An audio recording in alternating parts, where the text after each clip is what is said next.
Hi, I'm Chris Voss. The WGBH auction is here on location in Marblehead, Massachusetts, where we're meeting artist, engineer, and WGBH supporter Jim Ayer, who makes customized jigsaw puzzles. It's very cool. We're going to meet Jim right now.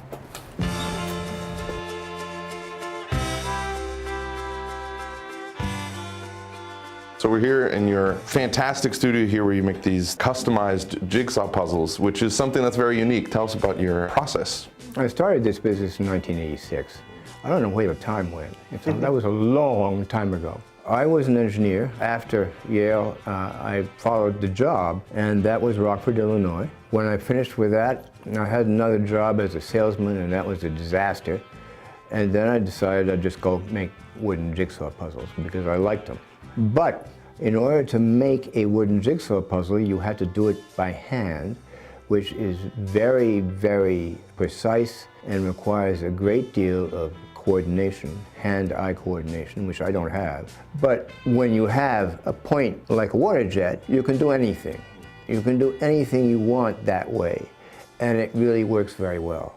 I supervised the design. I knew I had to get, first of all, the water jet. That's industrial machinery. I then had someone make the table that moves the puzzle underneath the jet, and that started his business. It was the first machine he had made, and now he's in business.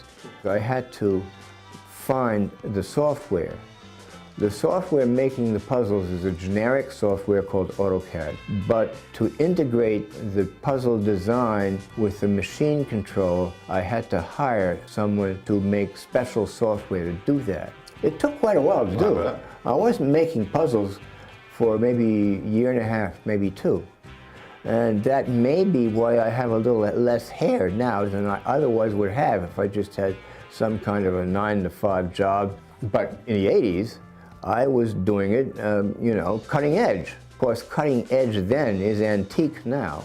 Between my computer and the machine control, I still use 3.5-inch floppy disks. I really don't see any reason to change what actually works. The name of the puzzle is Jungle Scene, and it has been very popular, especially around Christmas, because I think a lot of kids like the animals that are in it. And are the cutouts different animals as well? Oh yes, they're cutouts that are different animals. They're cutouts that are all kinds of things. And virtually everyone who makes wooden jigsaw puzzles do not include pictures, which of course is the opposite of all the cardboard puzzles where the pictures are all over the place. The idea is the person who's actually making the puzzle does not know what the puzzle is. Just show up in a box? Yes, it just shows up in a box. Here's the box for this one. It's there, it has a date on it, and I put a name on it. That's all. It is always so great to be able to visit with an artist and an engineer at his work. A big thanks to Jim for helping us get an idea of the puzzle that's up for auction this year in the WGBH auction. Now let's find out about some other items up for bid in this year's auction.